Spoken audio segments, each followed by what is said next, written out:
Okay. Hi, thank you for attending this evening. My name is Richard Northey. I am the Managing Director of the Education Consultancy, which is a UK-based education consultancy dealing with children from embryo to 18. So I advise upon schools and nurseries in the UK, working with families who are residents in the UK, moving to the UK, or abroad looking for boarding schools in the UK. And Lisa, if you'd like to introduce yourself. Hi, I'm Lisa Schultz, and I am based here in New Canaan, Connecticut. And it's not evening here, it's good afternoon. I have been working for ESM for about 8 years. We are a test prep company, and we also do counseling for boarding school, independent school, and college. Before ESM, I had worked in a private school doing secondary school counseling, and I also worked in admissions in a private school. So I have experience in those areas, and I know Richard and I are excited to share with you what we know. So Richard, can you tell me just a little bit about what the school options are in the UK? What is, you know, I don't know the difference between schools in London and Northern UK. What can you tell me? Sure, certainly. So obviously for a lot of families, the choice is whether to go for fee paying or state schools or public schools, as you say in the US. So obviously state schools, any family is entitled to a state school place for their child who is 5 or above, so it has to be a term after their 5th birthday. And they are plentiful in the UK, although the quality can vary. And it's not like the US where you move to an area and you have the right to a place in that state school. Many families do move to the UK for the quality of the British fee-paying schools in particular. And if anything, they're world-leading schools with schools such as Eton, Harrow, but also you've got Westminster, St Paul's Girls, etc. A lot of single-sex schools in particular. As well as the British schools, you have international schools. So you have IB, or International Baccalaureate Curriculum, which is a Swiss curriculum where families can move around the world and join a school in the UK with an ease of transition, as well as American curriculum schools. Now, you obviously have one of the most popular, which is the American School in London and St John's Wood. And then you have a number of schools just around the edge of London, such as ACS Cobham, ACS Hillingdon. But all of these are very popular options. And definitely a reason why families do move to the UK and give them a plentiful choice in terms of different areas. And for you in the US, do you have a lot of choice as well? Not quite as many. It's pretty straightforward here. We have an amazing public school system, depending what state you live in. And even down to what county you live in. Schools do vary in terms of their quality. And then we have tremendous private schools. And they are mostly located on the East Coast and the West Coast, and a few in Florida.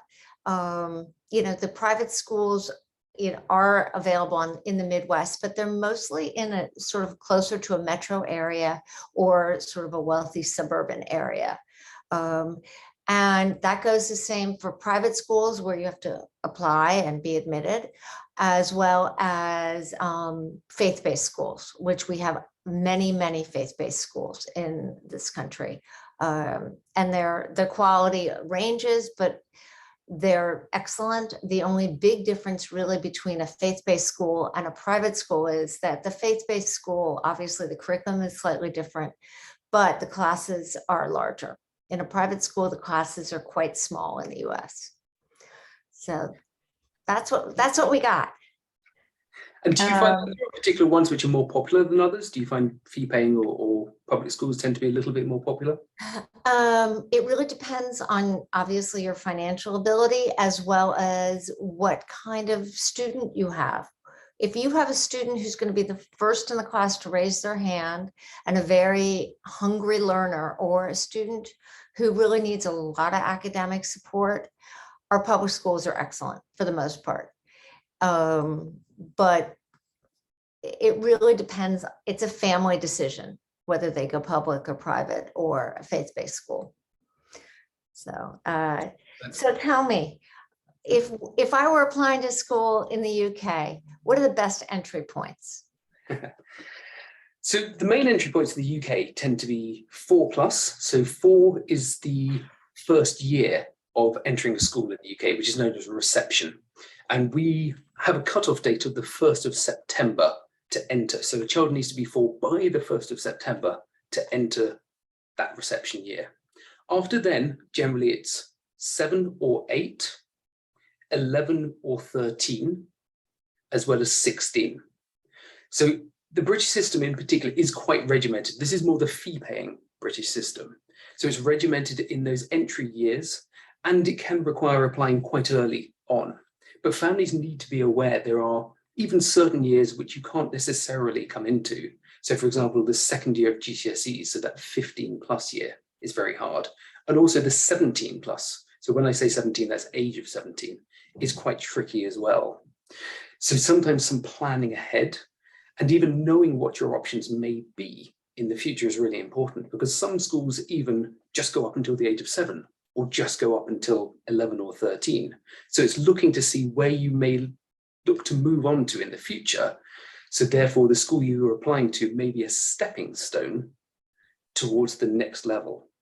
But it's always looking for where you're entering, but also keeping an eye upon the future as well, and to see how that may land. But you obviously do have all through schools as well, which they go from 4 until 18, and they can be easier for family. It offers stability. But they aren't quite as plentiful in that the British system is quite a refining process in terms of moving on, as I said, at those entry exit points that I've just detailed. But is the US more of an all-through system? It's not quite as complicated, of course.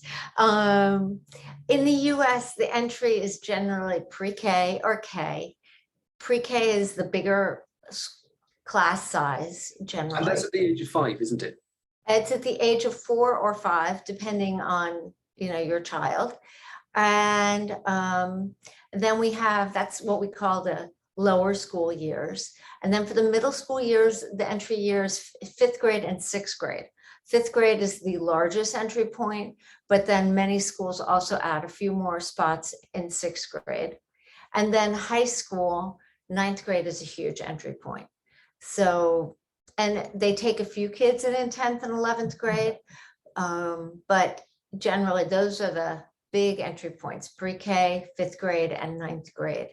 With that being said, because the world has become crazy and people are moving and we've had a pandemic and all that, there's attrition and people have been moving and moving back, and there's a lot of flow. So my advice is don't worry about really what the entry point is. If you're thinking about applying to school, just go for it. And maybe you won't get in that first year, but you might get in that second year, or there might be attrition in the summer. So the entry points matter, but I don't let that hold you back from doing research or applying. And that's one of the things about the British system. You do see places coming up. So even though I say 7, 8, 11, 13, but it's just a case of you do have what's known as an occasional place whereby somebody else may leave to create that place. But certain schools, particularly the more academic schools, can be quite rigid on their entry points. And they may even say, if you're outside of those entry points, we won't even consider an application. And even some schools, even if somebody leaves, they may hold off filling that place until the next entry point, so that they are prepared to keep a seat empty for a little while. Wow, that's terrific. In our schools, they want to get the tuition, and but with that being said, if you're an 8th grade girl going in, it's not quite as easy to be just one new girl. It's a little easier to go in 9th grade and be with a group of people. Absolutely. I think that's one of the things whereby any school wants to bring in a group of pupils at the same time, just so it's easier for them to make friends together. And obviously, I mentioned international schools earlier, they have much higher turnover. So they're more used to bringing pupils in, whereas some of the British schools, if you can join with new friends, that's always quite nice. Have you found that some schools will admit kids halfway through the year? International schools much more so than British schools. For younger children, yes, British schools can do so. Right. But also the international schools, because they're more used to families, particularly working for large companies, and different countries around the world have different academic years. Right. So some families may come from the Southern Hemisphere, say in January entry, because of course they would have finished their academic year in the Southern Hemisphere. So a January entry may be more amenable, but of course they need to have a place in order to take in a pupil there. Do you find that's easy to put in a pupil? Yes, and we've seen it more and more where students at the younger grades are coming in halfway through, but again, it's been COVID related and where there's been so much movement with students. I obviously don't recommend coming in halfway through the year, but many, you never know when you're going to get relocated. So, and when they do relocate, do they relocate to particular areas? Do you find that there are more? I would say in general, and Manhattan, Chicago, LA, that's a big relocation area, San Francisco.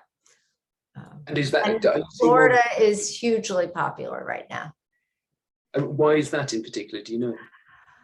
A lot of reasons, climate, but also because our tax structure is different, and Florida is a much easier place to live, but you have to really want to live in the heat. Yeah. So that's, talk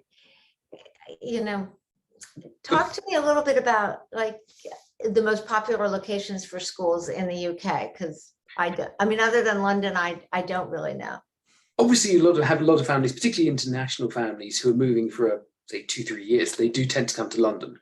They want the culture, they want the experience of living in London. Also, it can be a springboard to going to Europe as well.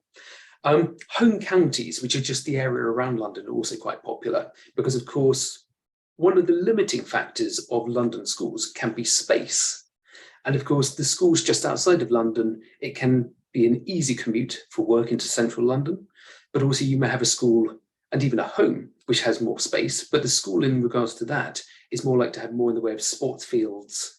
And in the British curriculum, drama, sports and music are really important extracurricular activities.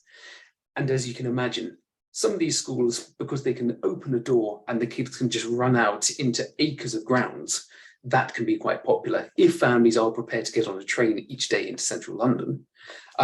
Boarding schools tend to be a little bit further afield. A lot of families I work with tend not to want to go more than about 2 hours away from London, even though there's some great schools slightly further away.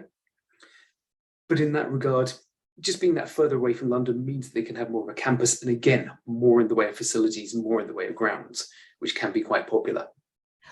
For a British boarding school, how old is the youngest student? Some schools may take from about 7, but that tends to be more the flexi or weekly boarding at that stage. You do get full boarding from 8, but in that regard, a lot of the boarding schools, as you can imagine, the older the pupil, the more boarders they tend to have. So it's either the senior schools, which are more 11 or 13, and even in some of those senior schools, as long as they're not a full boarding and completely boarding schools, they can increase their number of boarders as they get up towards 16. So as they get more involved in the extracurricular activities, as their focus tends to be upon either taking A-levels or IB diploma, they decide that they actually want to sleep over in the school because they can engross themselves not only in their studies, but also in the other activities like rowing, rugby, netball, etc. Everything else that the school experience, particularly in the boarding school, has to offer. Yes, we have the same thing. And I for those kids who are extraordinary athletes, I really encourage boarding school because it's a very vertical experience. They don't have to spend a half an hour in the car getting to their ice hockey or their lacrosse practice, whatever it is. So we have quite a few kids in high school who opt for the boarding experience. But I think they come home more frequently. I don't know in the UK, do kids come home on the weekends from boarding school, or is it pretty rigid? It depends upon the school. Some schools, as long as they know where the kids are, they're quite happy with it. And you have weekly boarding whereby you're allowed to go home every weekend. The full boarding schools generally have something called an exeat, which is a weekend halfway between the start of term and half term, and a second exeat the other side of that. So again, between half term and the end of term, when they do go home. But also a lot of parents do go along sick, because quite often they have Saturday morning school as well, and they'll have Right. matches We on a do too. Saturday afternoon. So in that regard, you get parents going along there, and they get to know other parents as well. And Right. even some of the kids whose parents may live abroad, they quite often go home with friends on those exeats or even on half terms. So that social element is really important there. Yeah, that I know that it's a great experience, the boarding school, if it for the right kid, for sure. Absolutely, they've got to be happy. I think that's the thing. Pastoral care has improved so much, but again, it doesn't work for every single child. So it's No. just thinking about making sure that they are socially adjusted in terms of going to a boarding school. Right. And So in terms of private school, what are the criteria that's needed to get into the most competitive schools in the UK? apply early is always my recommendation. So make sure you know which schools you're applying to, and you don't miss any deadlines. So I always say to families, you have certain schools in central London where you need to register on the day of birth, ideally, to stand the chance of a place with them. Wow. Yeah, and it can be, and they are phenomenal schools. You do get families who apply a little bit later, and there are some certain schools which you don't need to apply that early. But again, it's knowing your options and making sure you're aware of them. And even some of the boarding schools we mentioned earlier, for 13 plus entry, so that's the age of 13, you may need to apply at about the age of 10. But of course, you need to make sure that any child is fluent in English, that they're strong in maths, that they're good in exam practice, they've got strong science as well, possibly a foreign language, and they've got good interview techniques as well, because a lot of the schools may well have that requirement. But even some of the international schools may have standardized tests. So the American school in central London, which is always quite popular from grade 5 upwards, they want the ISW or the SSAT in particular, but also they may have other standardized tests they're prepared to accept. But for the American school, you're only allowed to apply 1 year beforehand, whereas some of these schools you can register early, but then see where the right fit may be. But not missing registration dates is always really important. And is it equally as rigid in the US system? Equally rigid. Obviously, if your child is applying for primary school, for a little one, it's the deadlines are fairly standard. You come for a visit at a school, then they invite like a group of kids in to come together to be just evaluated socially, but it's not a rigorous, how well can your kid count? Because if you're applying for a 4 or 5 year old, they're a little more unpredictable. They at that age, they're looking more to the parents to evaluate who they are and if they're good people and decent and people of character. That goes a long way. For just like the American school in the UK, 5th through high school, it's a pretty standard application where you need the test scores, but more importantly, you need extraordinary teacher recommendations. You need a good transcript. You need to be able to interview pretty well. And most importantly, the family has to come off as I said before, people of character and kindness and decency. Because if that's not the first thing that is apparent, that kind of ruins it, because it is a competitive process, and most of these schools really take that into consideration because they're bringing you into their community. But for the most part, again, character and then the teacher recommendations are evaluated the most highly. But with that being said, kids need to be able to have a standardized test. Yep. And one of the things, particularly about the American school in central London, is it's got to be so much framed upon the family, as you rightly said. So it has to be somebody may be very senior in their firm or very wealthy or such like. It's much more about, tell us about your child. What do they have to offer? It's, as you rightly said, you're joining a community. It's framing that in that correct way. And basically saying to the family, what do you have to offer? It's great that you're in the PTA and such like, and you're involved in your child's education. And that's what they want to see. It's about coming back to With the British system, it's all about fit. So make sure that you get on with that. All about fit here too. That has to be the primary focus. But with that being said, in the American system, especially in high school, if you have an extraordinary football, soccer player, or a fantastic swimmer, some of those special interests can weigh positively on your application. And on that, what does the application process look like in the US? For the most part, September and October are the times when families, they should research over the summer, but September and October should be the time, and November, when they plan to visit campuses and have an interview. Then December and January is when the applications are due. And then you generally hear February or March. But October is really your intense month. You want to get the teachers to write the recommendation.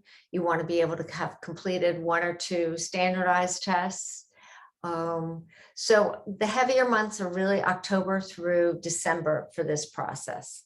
And, Richard and I, this is what we do. We kind of hold your hand and walk you through how this works step by step. We know when the deadlines are.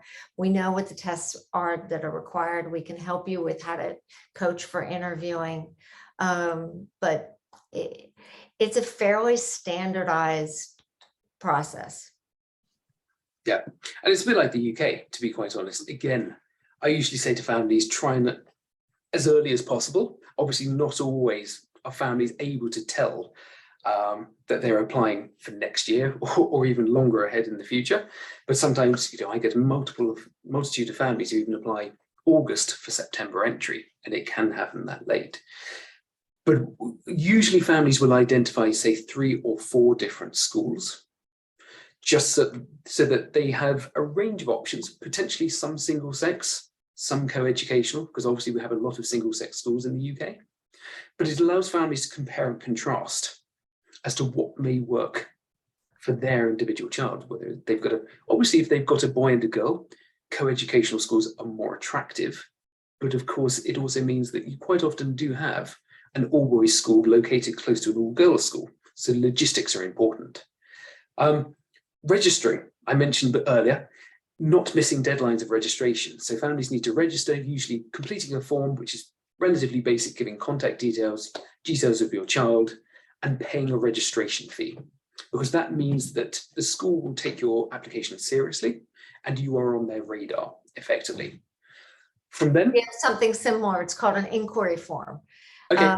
But you don't submit your fee until the application is sent in December. Okay.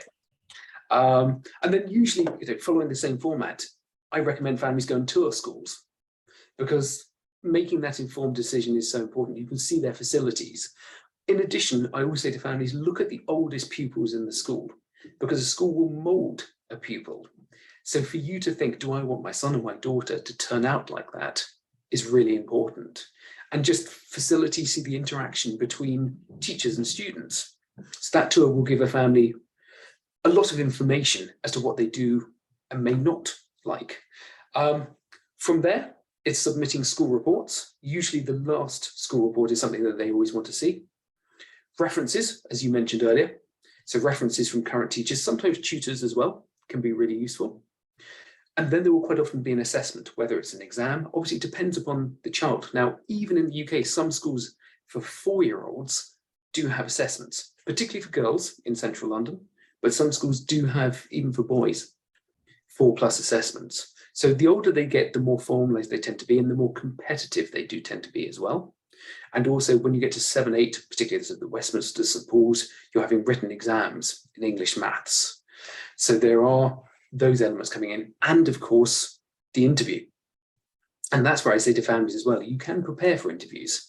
So with an older child, get them to write down their achievements, what they enjoy in terms of subjects, what they consider their strengths to be, and get the parents to sit down with them and get them to talk about themselves, because British children aren't always so used to talking about themselves, particularly to an adult. So to give them that confidence without being overconfident, but just making sure that they can sell themselves to the school, and just little things like start that practice interview by shaking somebody's hand. And eye And then contact. eye contact, absolutely. And at the end, thank the person for the interview. And what I always say is the parents do it first, and then friends, grandparents, somebody the pupil knows. And then if there's anybody else they don't know, get them to do a practice in it, because it's not a pass or fail situation. So in that regard, it just brings them out of their comfort zone, but makes them feel prepared and as confident as they can be. Right. But not overly. There's nothing worse, because I've been in admissions. Absolutely. There's nothing worse than a kid who's, you know, I play the violin and then I go to a math tutor, I do this. So it's a fine line to, you know, have a comfortable child. That's what they're looking for. Exactly. And engaging and Yeah. curious and fun. Yeah. Something you want in your community.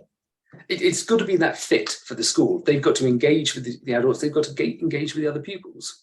And particularly in the British system, where it is that refining process and it's that feed from one school to another, you do get certain types of pupils molded from there. And therefore, the senior schools quite often know the types of pupils coming from there, but they want to be a shining example to the public, but also to that senior school as well. Right. So it's a process, right? It's something we do all the time. Right. We try and smooth out the bumps as much as possible, and to give the best possible solution for each and every family. Yep. I would say personally, and I think I speak for Richard, the most important thing is that you have a happy, healthy child and that they have a great childhood. And that's why we try to help them find a good fit. I recommend casting a wide net initially of schools to look at, because it's often been the case that families have excluded schools based on maybe something they hear. And then it really resonates with the child and it ends up to be the right school for them. So don't listen to your neighbors and friends that much. Really try to go in and be completely open-minded initially. It's very important. Yeah, again, it comes back to, as I say, that fit. Any school wants to have the best possible student, but a child will only achieve their individual potential if they're happy in that school. So some families want to get into a school because it's a name school or a name their friends may have heard of. But if it's wrong academically or wrong socially for them, they're never going to be happy and they're never going to achieve that potential. And they may even want to leave, which is not going to be right for them and they're not going to be happy. So again, it's that stress upon finding that fit, which is always so important. Absolutely. So, so on that, if anybody's got any questions, that would be great. But I do see there is a question from Matthew Malloy. So thank you for that. He asks, what's the recommended application deadlines for international schools / American School of London? So in that regard, the American School of London is the only one with an application deadline. So ideally, they want you to start the application online by the 15th of January and to complete it by the end of January. For the other international schools, it does have a knock-on effect. So I usually say to families, if you are applying to international schools in the UK, always apply to 2 or 3 other schools at the same time, because it's amazing how many families, so the American school may make a decision mid to late February. And as I was going back to say, it's amazing how many families then apply to those other schools, knowing, say, for example, they're in the wait pool at the American school. Whereas if you've applied to all of them at the same time, it's a much better, you're going to have more choices, more options, hopefully. And it just brings the luxury of choice when you're still early. Now, most of the international schools don't want you to complete an application before December anyway. They don't want the teacher recommendations before then, because they want the teacher to know the student they're writing the recommendation for.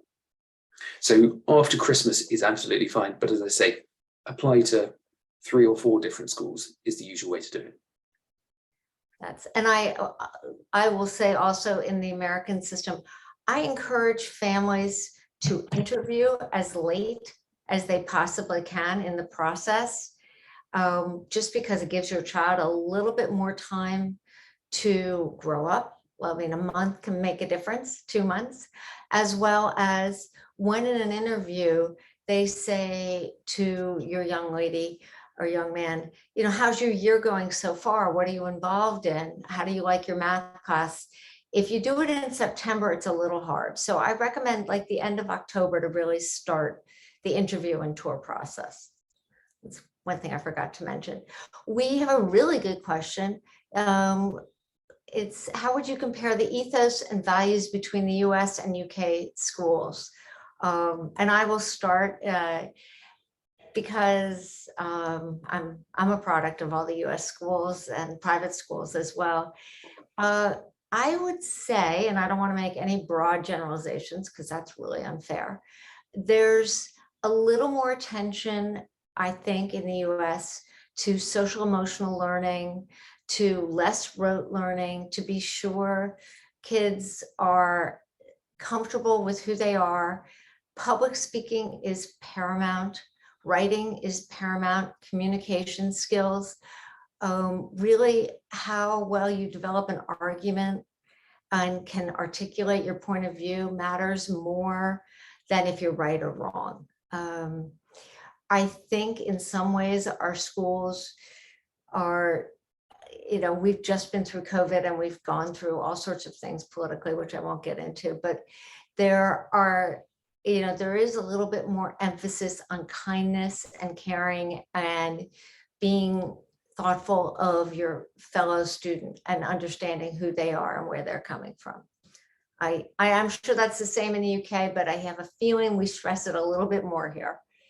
I would say the UK is a little bit more structured. And as I mentioned before, it's very much more of a refining process. So therefore, it is about finding talents. It is about finding curriculum ability, so academic ability. But because the American system builds up through the years to a much greater extent, whereas the British system, as I mentioned before, you do potentially have those assessments at 7, at 8, potentially 11 or 13. So there is that slightly earlier emphasis. So it can be a little bit more of a front-loaded academic emphasis there. So therefore you could say it's more academically charged rather than developing that rounded pupil initially. But then there is such a great emphasis upon extracurricular activities. So the drama, the sports, the music. Some countries around the world, Russia, France, don't tend to do these in their school. These are very much activities you take part in outside of the school. Whereas when you actually form part of a team, for a band, an orchestra, it actually gains you an identity within the school. And it also helps to give you pride in your school because you may be representing your school as well. So that rounded pupil does come, but I would say possibly a little bit later. I think the values of the US system is that easing you in a little bit more, and obviously the fact that we start that 1 year earlier, really the pre-K class, which is our reception class, whereas you have your kindergarten class, which is our year 1. So it's just that. Yeah, we have fewer assessments early. Because our system very much focuses on kids develop at all different ages. And for us, it gets very competitive in high school because getting into a US college, I think we have more colleges here, but it's quite a process in America. And that's when the assessments begin, and they're often and challenging. Yeah, and one of the things about the British system, even though you do have those early application dates and ages, it is that refining process. So you can have what I refer to as multiple bites of the cherry. So if you're not successful at 7 or 8 with a really academic school, you do have that option potentially in the future. So again, it's trying to find that right fit, because obviously pupils do develop at different ages, and you may be phenomenally strong at 4, but you may not have developed. You peak at 4. That's true. But you may not have kept up quite as much at 7 or 8, but then you may flourish again at 11 or 13. So it just depends upon the individual pupil. As I say, it's just using that as a refining process. But I think one of the things, and people move to the UK and even the US, is they want the best out of their child. They want to have a happy child, a child which achieves their own individual potential. hopefully goes on to a phenomenal UK university or US college, but they have been developed as a young adult, which is what most families are looking for. No, we have a philosophy in our schools that really, if the school's done a good job, they have a healthy, happy 30-year-old. So that's sort of where the US, I think for the most part, they do a pretty good job. And I'm sure in the UK they do as well. Absolutely. You can't go wrong either place. It's Exactly. a privilege. Both countries are known for the quality of their education. And the one thing I will quickly say is, for families who are looking at international or American schools in the UK, it's slightly harder to go into an American or international school and then move across into, particularly into the British fee-paying system at an older date, compared to being the British system and then having options. And I do see families going across to the American school, IB schools at 11 or 13 because it's the right fit for them. But it's just slightly harder to access the British school from, say, if you're at the American school and then applying for Eton or St Paul's Girls or somewhere like that. It's the difference in terms of the system builds up through the years and you haven't had that preparation in your prep school. That's why they're called a preparatory school. You are competing against those pupils who have been potentially prepared since the age of 4 for those schools. Anybody have any more questions? You have a big group of you. Anything?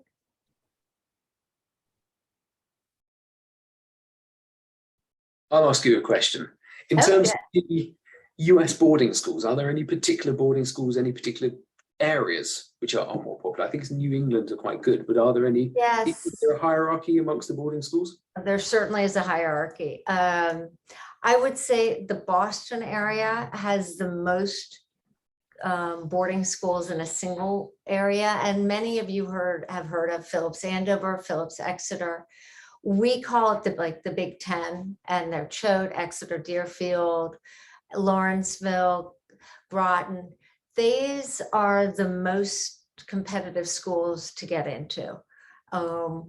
At the moment, they're making the SSAT test optional because of COVID, because people still need to take it online. But I have my own philosophy about that. They are the most challenging schools. Most of those for high school have 4 and 5 hours of homework. They're tracking the kids very carefully, and they're very difficult to get into. And because they're hard to get into, I also think you're with a very condensed group of very smart kids, and you're competing with them for the university process. I often recommend, as much as these other schools are amazing, maybe you don't have to go to the top tier so that your kid can be the number 1 or the top 1 in the class for high school with a little less stress.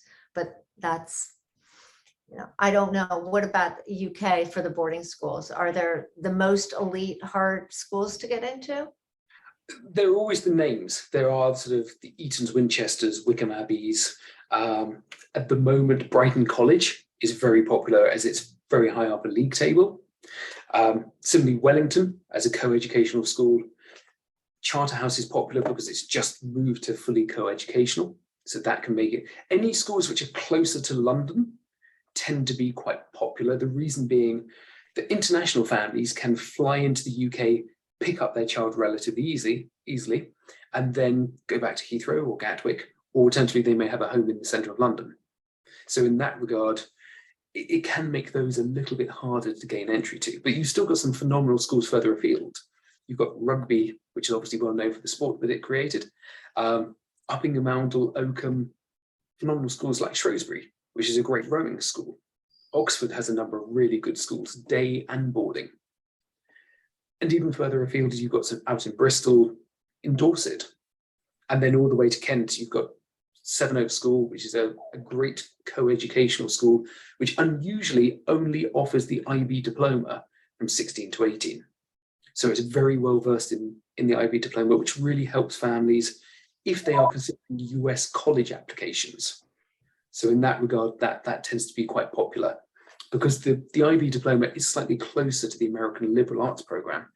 And rather than taking 3 or 4, subjects for A levels, you will take 6 subjects. So that broader breadth is quite popular for US college applications, which of course is where ESM are able to help. Right. Yes, indeed. So I think that's pretty much it. Anybody else have any questions? Don't hold back. Well, we thank you so much for joining us, and we hope you gain something from this. And if you have any further questions, it's very easy to find us. Brilliant. Yeah, feel free to make contact with both of us, but thank you for your time today. It was really our pleasure. Take care. Thanks a lot. Bye.